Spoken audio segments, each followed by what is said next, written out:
सुप्रभात विद्यार्थियों। आज हम हिंदी अध्ययनशाला में हिंदी विषय का अध्ययन करने के लिए उपस्थित हैं। मुझे उम्मीद है कि आप लोग भी पठन सामग्री के सहित हिंदी अध्ययन में शामिल हो रहे होंगे। यदि आप लोग पठन सामग्री नहीं लाए हैं तो वीडियो को यहीं पर रोकें, पठन सामग्री लाएं, फिर अध्ययन में शामिल हो। विद्यार्थियों, आज हम हिंदी व्याकरण के अंतर्गत पाठ 2 संधि नामक पाठ का पठन पाठन एवं अभ्यास कार्य करेंगे। पाठ 2 संधि का पठन पाठन हम शुरू कर चुके हैं। पाठांक पृष्ठ संख्या 9 हम लोग पढ़ चुके हैं। आज उसी पाठांक पृष्ठ संख्या 9 की पुनरावृत्ति करेंगे। इसके बाद अगले अध्ययन में पहुंचेंगे। आप लोगों को 3/10/2020 शनिवार के दिन यह कार्य दिया गया था कि हिंदी व्याकरण की पाठ्यपुस्तक से पाठ 2 संधि नामक पाठ के पाठांक पृष्ठ संख्या 9 को पढ़ें व समझें। और ये पाठ उस दिन आपको पढ़ाया भी गया था, तो आप लोगों ने इसे जरूर फिर से पढ़ा होगा, समझा होगा। आइए एक बार फिर से इसको दोहरा लेते हैं। विद्यार्थियों, यौगिक शब्द आपने पढ़े थे। रचना के आधार पर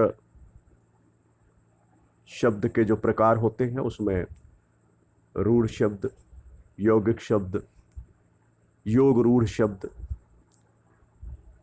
तो उन्हीं यौगिक शब्दों में आपने पढ़ा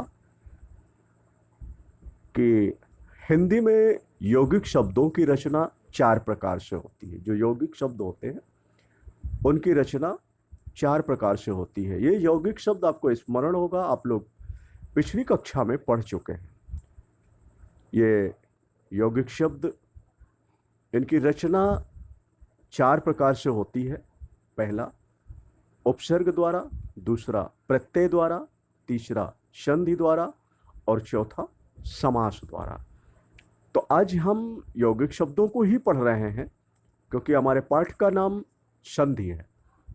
तो संधि के माध्यम से जो शब्दों की रचना होती है वह हमें पढ़ना है। संधि, संधि का अर्थ होता है दोस्ती, मेल, जोड़, मित्रता, समझौता आदि। संधि किसे कहते हैं? निकटवर्ती वर्णों के मेल से होने वाले परिवर्तन को संधि कहते हैं। निकटवर्ती वर्णों के मेल से होने वाले परिवर्तन को संधि कहते हैं। संधि में वर्णों का मेल होता है, वर्णों का मेल होने पर परिवर्तन होता है, वहां पर विकार उत्पन्न होता है, यही संधि कहलाते हैं। परिवर्तन होकर नया शब्द बनता है।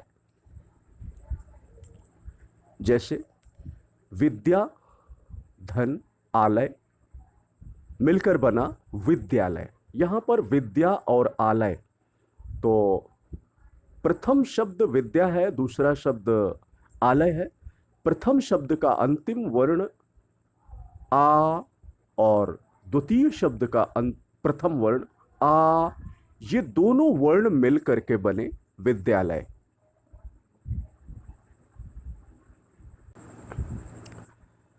अब संधि विच्छेद। विद्यार्थियों, संधि के नियमों के अनुसार मिले हुए वर्णों को पुनः पुनः पुनः अलग अलग कर देना संधि विच्छेद कहलाता है। संधि को करते समय हम जिन नियमों का पालन करके संधि करते हैं उन्हीं नियमों का विपरीत प्रयोग करते चले जाएं तो संधि विच्छेद हो जाता है।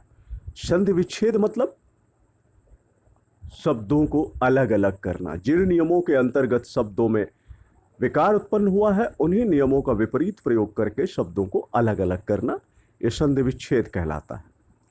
जैसे शिक्षालय। शिक्षालय एक शब्द है, तो यहां पर शिक्षा धन आलय,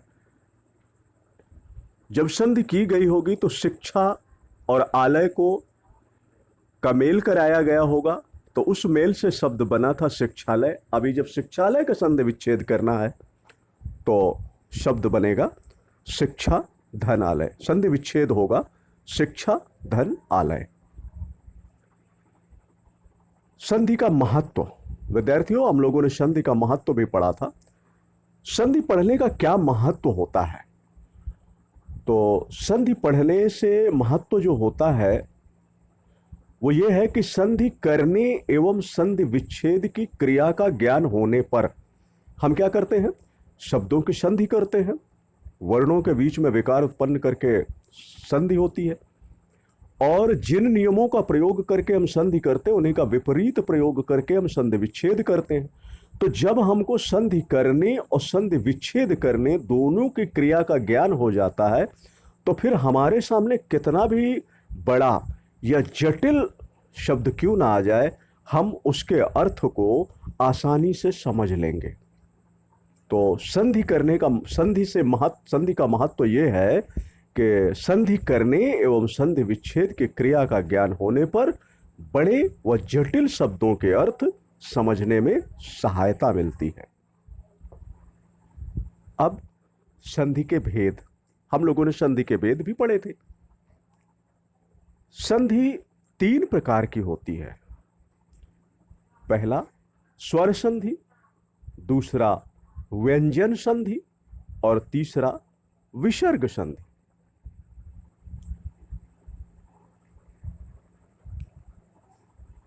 स्वर संधि क्या होती है?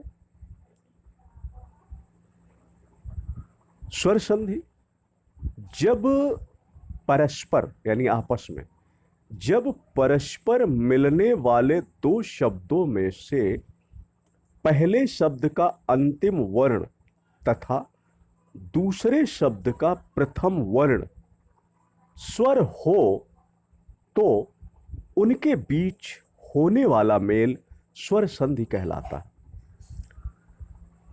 विद्यार्थियों, यहां पर जब परस्पर पर 2 बार लिखा हुआ है, तो ये 2 बार नहीं है, वो ये पर यहां पर गलत है। तो सिर्फ इतना ही है, जब परस्पर मिलने वाले 2 शब्दों में से पहले शब्द का अंतिम वर्ण तथा दूसरे शब्द का प्रथम वर्ण स्वर हो और उनके बीच में मेल हो, तो यह मेल स्वर संधि कहलाता है। ठीक है? तो इस प्रकार यह स्वर संधि कहते हैं। स्वर संधि का उदाहरण है महा धन ईश मिलकर बना महेश। अब प्रथम शब्द और द्वितीय शब्द। प्रथम शब्द का अंतिम वर्ण महा में जो स्वर है वो आ, दीर्घ आ स्वर है, और ईश यानी जो दूसरा शब्द है उसका जो पहला वर्ण है उसका भी जो स्वर है वो है ई यानी दीर्घ ई।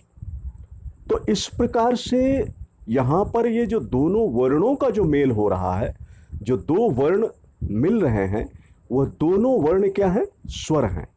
इसलिए यह स्वर आपस में मिल करके विकार उत्पन्न करके परिवर्तन हो करके आ और ई आपस में मिलकर ए बन गया। तो महाधन ईश, इसका संधि होकर के नया शब्द बना महेश। ठीक है? ये स्वर संधि का उदाहरण है, क्योंकि यहां पर जो 2 वर्ण मिलते हैं वो दोनों वर्ण स्वर होते हैं। ठीक है? स्वर संधि के भेद। अब हम स्वर संधि के भेद पढ़ेंगे। स्वर संधि के कितने भेद होते हैं?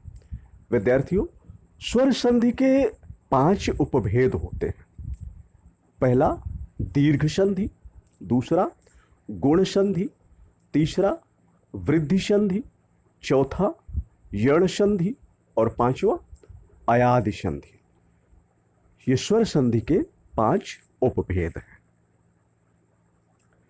विद्यार्थियों, अब हम पाठ 2 संधि नामक पाठ का पठन पाठन आगे बढ़ाएंगे। अभी तक हम पाठांक पृष्ठ संख्या 9 का रिवीजन कर रहे थे, पुनरावृत्ति अध्ययन कर रहे थे। अब हम पुनरावृत्ति अध्ययन से आगे बढ़ करके पृष्ठ संख्या 9, 10 एवं 11 की ओर बढ़ेंगे। तो पृष्ठ संख्या 9 में स्वर संधि के जो 5 उपभेद आपको बताए गए, उनमें से पहला था दीर्घ संधि। अब हम दीर्घ संधि पढ़ेंगे।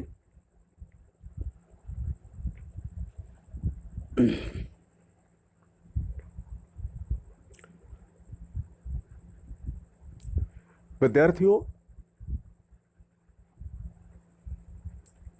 दीर्घ संधि शीर्षक के अंतर्गत यहां पर दिया गया है, सवर्ण स्वरों के मेल से उनका रूप दीर्घ हो जाता है, इसे ही दीर्घ संधि कहते हैं। कहने का तात्पर्य, दीर्घ संधि में सवर्ण स्वर होते हैं और उन सवर्ण स्वरों का जो आपस में मेल होता है, तो उस मेल से वो स्वर दीर्घ हो जाता है। अब निम्नलिखित पर ध्यान दें, कहा जा रहा है निम्नलिखित पर ध्यान दें। सवर्ण स्वर, जी हां, अब जब आपको बताया गया कि सवर्ण स्वरों के मेल से उनका रूप दीर्घ हो जाता है, तो सबसे पहले आवश्यकता होती है सवर्ण स्वर को समझने के लिए। विद्यार्थियों, सवर्ण स्वर क्या होता है? सवर्ण स्वर मतलब सजातीय स्वर, इसे दूसरे शब्दों में हम कह सकते हैं सजातीय स्वर, या ऐसा भी कह सकते हैं एक ही जाति वाले स्वर, या ऐसा भी कह सकते हैं कि समान ध्वनि वाले ह्रस्व व दीर्घ स्वर। समान ध्वनि वाले, जो समान ध्वनि वाले स्वर होते हैं उन्हें सवर्ण स्वर कहते हैं, सजातीय स्वर कहते हैं, या एक ही जाति वाले स्वर कहते हैं। जैसे अ आ, ठीक है, अ आ, ह्रस्व अ और दीर्घ आ, इन दोनों को बोलने में जो हमारा स्वर है वो या तो धीमा हो रहा है या तेज हो रहा है। जब हम ह्रस्व आ बोलते हैं तो स्वर धीमा होता है, जब हम दीर्घ आ बोलते हैं तो स्वर तेज होता है। तो परंतु स्वर में बदलाव नहीं होता है, उसकी ध्वनि कम ज्यादा होती है, स्वर में बदलाव नहीं होता है। तो इस प्रकार के स्वर सवर्ण स्वर, सजातीय स्वर कहलाते हैं। तो समान ध्वनि वाले स्वरों को सवर्ण स्वर या सजातीय स्वर कहते हैं। अ आ, इ ई, उ ऊ। अब यहां पर विद्यार्थियों ऊ के बाद आप देख रहे हैं री। री को 2 बार लिखा गया है। यहां पर री, हम हिंदी में जो री शब्द का प्रयोग, री स्वर का प्रयोग करते हैं, वह ह्रस्व री होता है, और संस्कृत व्याकरण में ह्रस्व री और दीर्घ री दोनों का प्रयोग होता है, ह्रस्व री और दीर्घ री। तो इस वजह से यहां पर री, अब ये ह्रस्व री और दीर्घ री, इनका स्वर भी एक ही होता है, री और री। ठीक है, तो इस प्रकार यहां पर ये री ह्रस्व और दीर्घ के रूप में दिया हुआ है। ए, आए, अभी यहां पर ए ये हर्ष, ये आपका सजातीय स्वर है। ए, ऐ,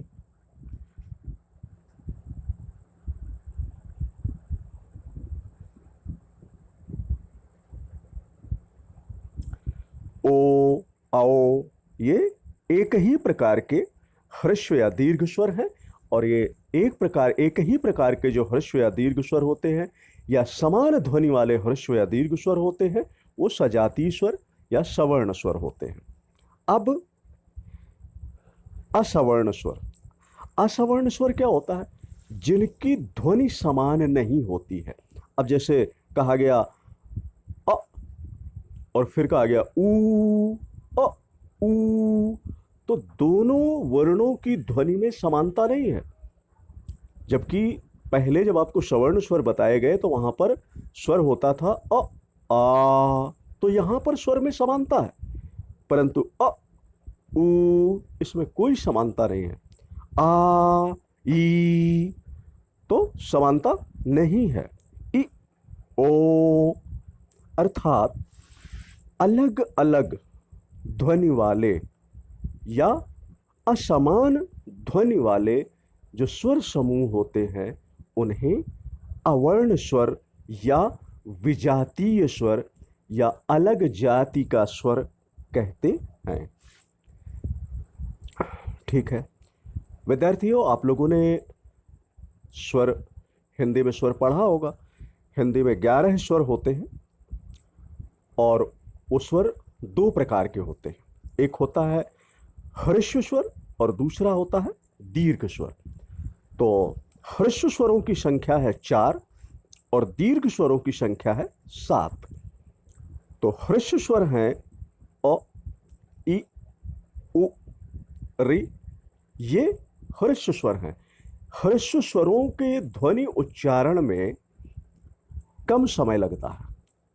दीर्घ स्वर कौन कौन से हैं? दीर्घ स्वर है आ, ई, ऊ, ए, ऐ, ओ, औ, ये 7 दीर्घ स्वर हैं।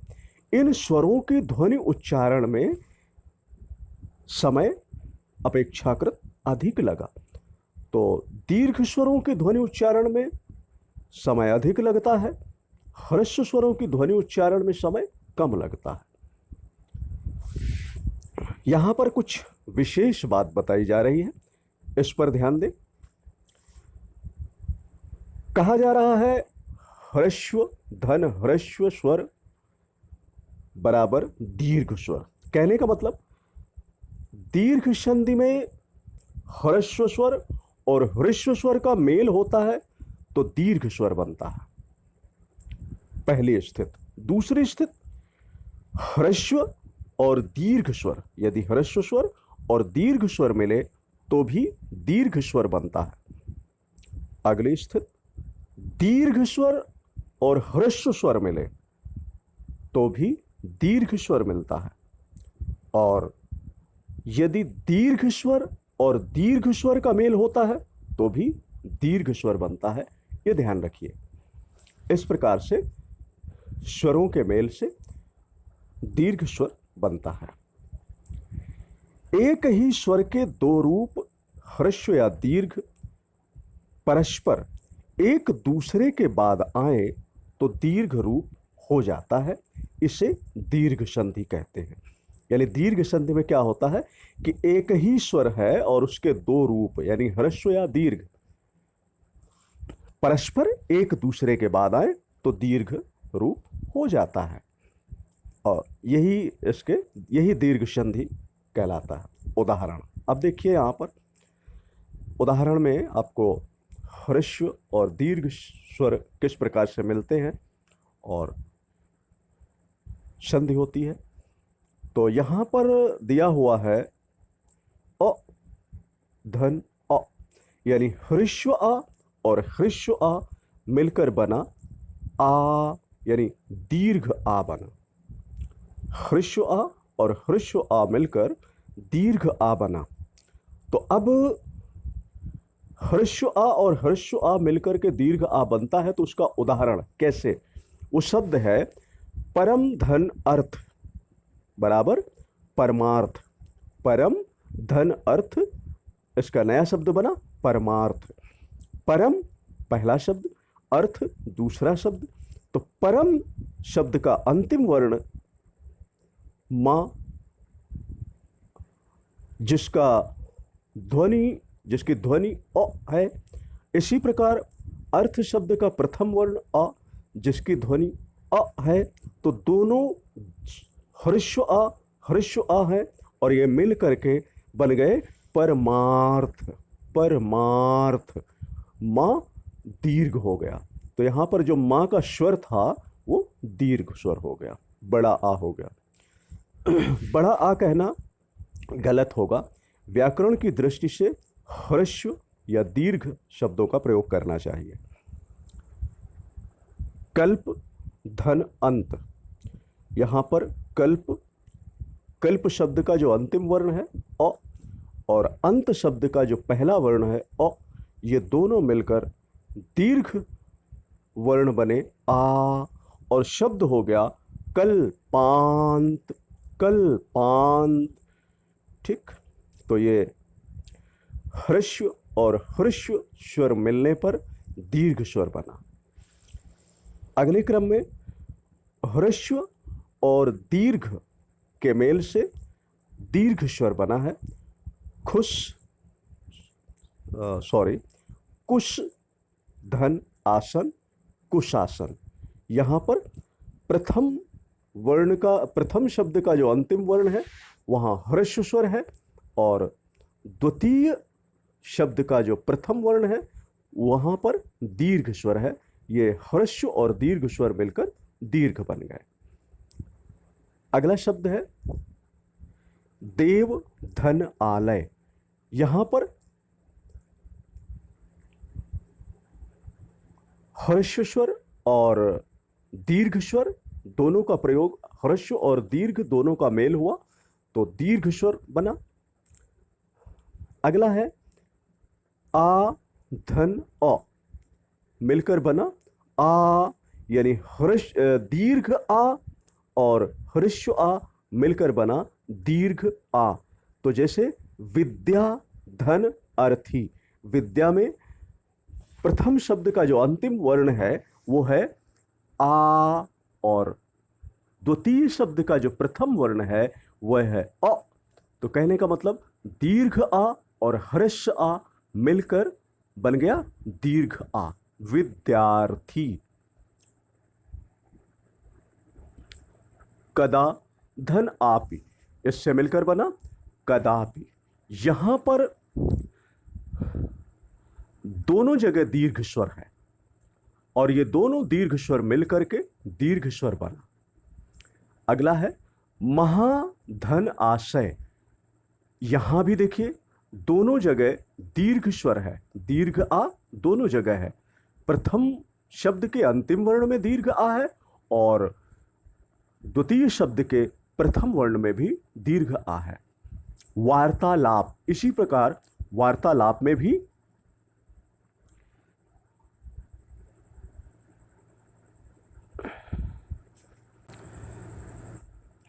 वार्तालाप में भी दीर्घ आ और दीर्घ आ का मेल है। इसी प्रकार अब खा नंबर देखिए, यहां पर ह्रस्व ई और ह्रस्व ई मिलकर दीर्घ ई बनी है। कपि धन इंद्र, कपींद्र। कपि पहला शब्द, इंद्र दूसरा शब्द। पहले शब्द का अंतिम वर्ण ई और दूसरे शब्द का अंतिम वर्ण ई मिलकर बना ई, यानी हो गया कपींद्र। ऐसे ही अति धन इत मिलकर बना अतीत।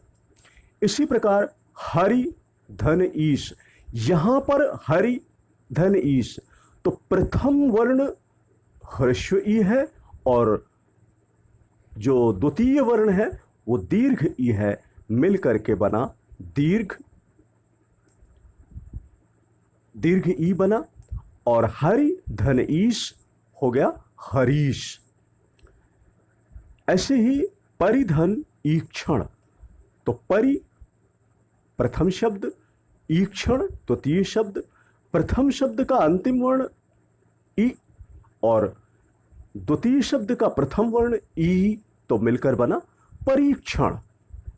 ऐसे ही अगले क्रम में ई और ई मिलकर बना ई। कहने का मतलब दीर्घ ई और ह्रस्व ई मिलकर बना दीर्घ ई। जैसे मही धन इंद्र, महींद्र।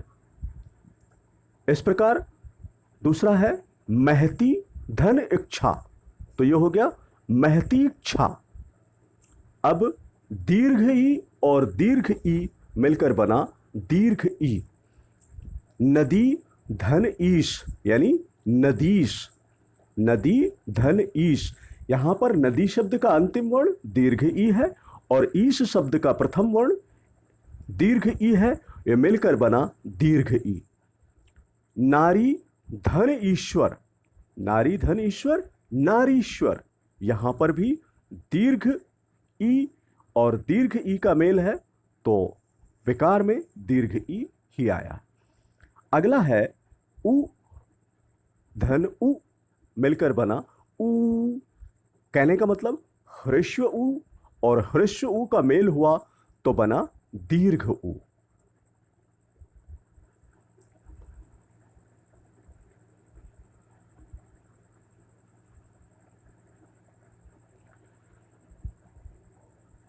यहां पर उदाहरण है भानुधन उदय, भानुदय। यहां पर भी ह्रस्व उ और ह्रस्व उ का मेल हुआ तो बना दीर्घ उ। अगला है साधुधन उपदेश, साधुधन उपदेश से शब्द बना साधुपदेश।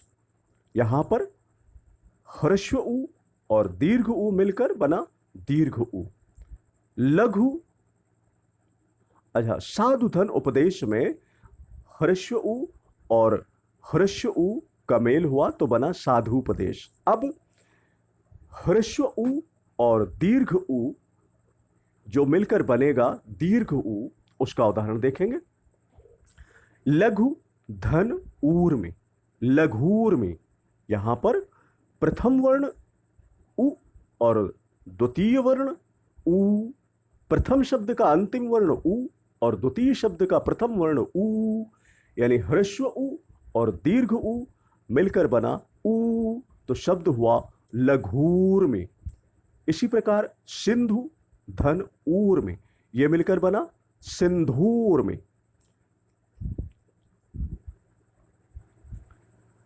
अब दीर्घ उ और ह्रस्व उ, दीर्घ उ और ह्रस्व उ मिलकर बना दीर्घ उ। वधु धन उत्सव, शब्द बना वधूत्सव, वधूत्सव। भू धन उपरि, शब्द बना भूपरि, भूपरि। अब दीर्घ उ और दीर्घ उ का मेल हुआ तो बना दीर्घ उ। सरयू धन ऊर में, यहां पर सरयू शब्द का जो अंतिम वर्ण है वह है ऊ और ऊर्म शब्द का जो प्रथम वर्ण है वह है ऊ। कहने का मतलब दोनों जगह दीर्घ ऊ है, तो ये दोनों का मेल हुआ तो बना दीर्घ ऊ। सरयूर में, शब्द बना सरयूर में। भू धन ऊर्जा, भूर्जा, भू धन ऊर्जा तो बना भूर्जा।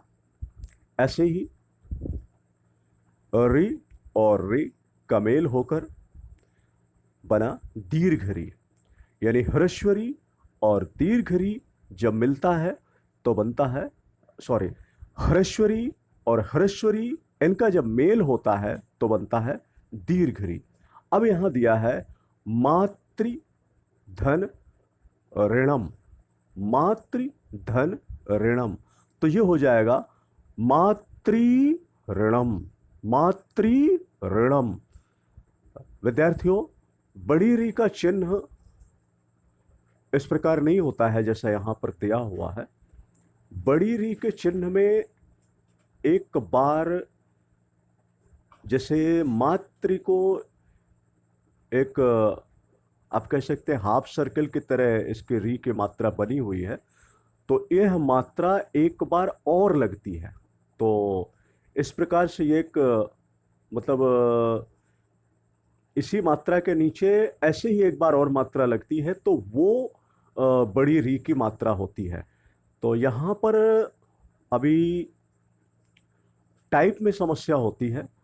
तो टाइप में दीर्घ री का चिन्ह नहीं मिलता है, तो इस वजह से यहाँ पर यही चिन्ह बना हुआ है। तो आप ध्यान दें, ज़्यादातर ये री, ह्रस्वरी और दीर्घ री ये दोनों का अंतर संस्कृत व्याकरण में ज़्यादा है, तो वहाँ पर स्पष्ट मिलता है। लेकिन हिंदी टाइपिंग में ये चिन्ह जल्दी से नहीं मिलता है, तो इसी वजह से यहाँ पर जो आप री पढ़ते चले आ रहे हो वही री लिखा हुआ है और वही चिन्ह लगा हुआ है। तो यहाँ पर है क्या, ह्रस्वरी और ह्रस्वरी मिल करके दीर्घ री बनता है। जो मातृधन ऋणम, ये होगा मातृ ऋणम।